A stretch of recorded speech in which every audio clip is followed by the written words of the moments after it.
Olá, está no ar o Jornal Panorama, sua fonte de informação sobre o trabalho do Legislativo Estadual. Nesta edição você vai rever as principais atividades da semana. Comissão de Ciência e Tecnologia promove debate sobre medidas para estimular a geração de energia limpa no Estado. A isenção de imposto para quem produz energia por meio de fontes renováveis foi uma das alternativas apresentadas. Empreendedores e especialistas em energia limpa defenderam a isenção da cobrança de ICMS sobre energia solar gerada em residências, propriedades rurais e em micro e pequenas indústrias. Esse professor de engenharia explica como a cobrança está sendo feita nas contas da Excelsa. Do jeito que a gente tem colocado hoje na nossa política interna, aqui no Brasil, o usuário final que deseja adquirir um sistema, ele precisa desembolsar o dinheiro total, para a aquisição dos equipamentos, basicamente dos painéis solares e do inversor de frequência que é necessário. Além disso, ele tem que pagar o projeto e a instalação. E além disso, ele ainda é, no caso do Espírito Santo, tributado o ICMS de energia que ele gera. O que é isso, para deixar bem claro? Se ele produz 80 kWh por mês e ele gastou 100, ou seja, ele gerou 80, mais 20 ele teve que comprar da concessionária. No final do mês, ele é obrigado a pagar sobre os 100, sobre os 20 que ele adquiriu da concessionária, mas sobre os 80 que ele gerou. Isso a gente entende que é uma forma não de incentivo, e muito pelo contrário, é uma forma de punir o usuário final, e não favorece para a aquisição dos equipamentos.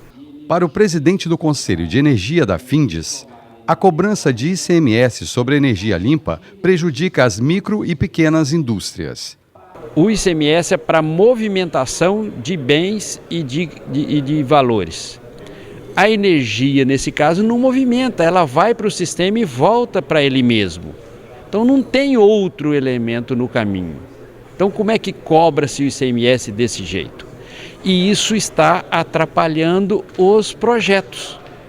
Não existe viabilidade. Então as indústrias não começaram ainda a aplicar energia solar ou eólica na próprio local de existência deles, porque a viabilidade não acontece.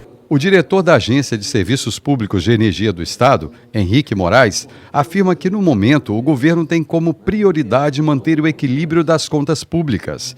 Para Moraes, o atual cenário de crise econômica dificulta a isenção de impostos e esclarece sobre o programa de eficiência energética criada no Estado.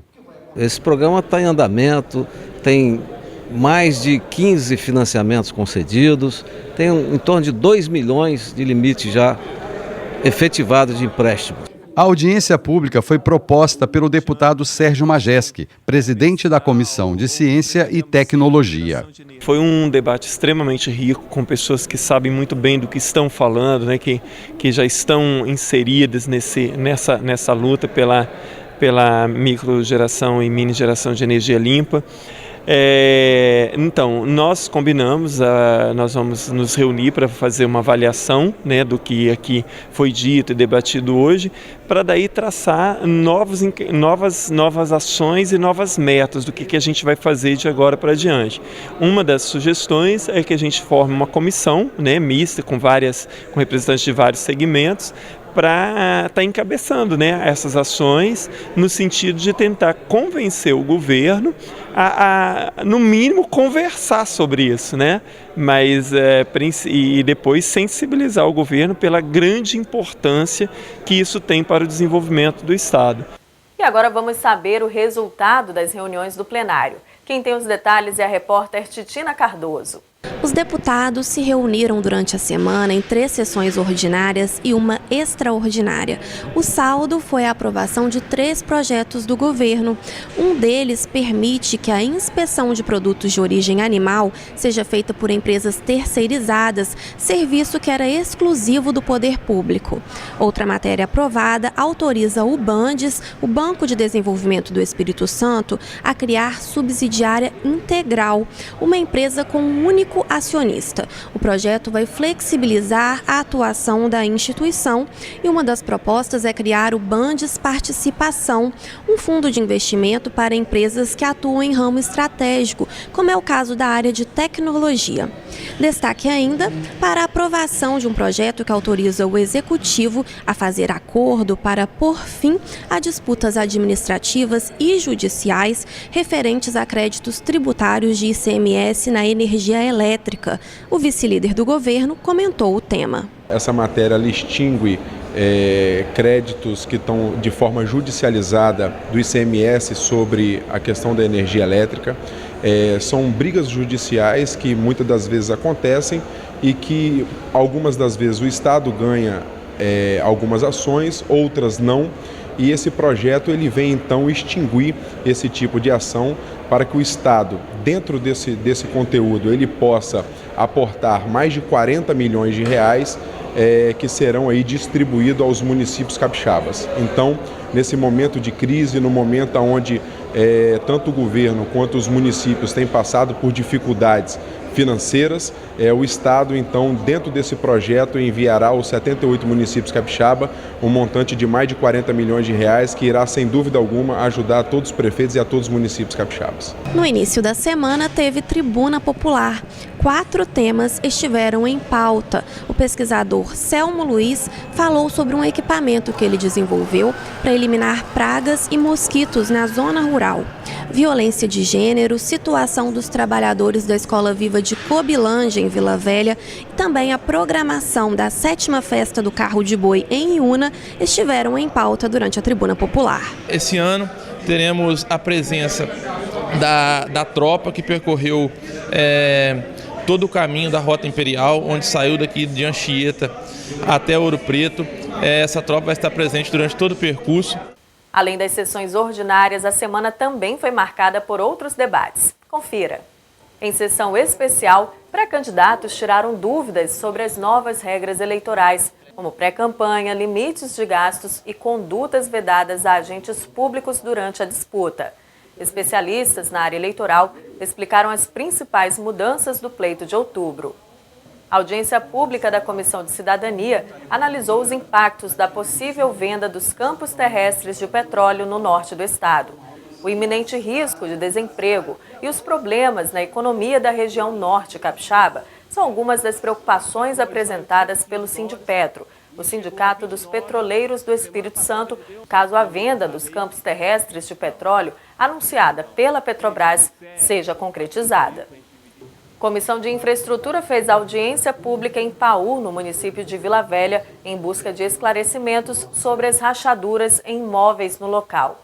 Segundo moradores, elas teriam ocorrido após explosões no fundo do mar para aumentar a profundidade do Porto de Vitória. Representante da Codesa disse que o impacto das explosões está de acordo com as condicionantes ambientais.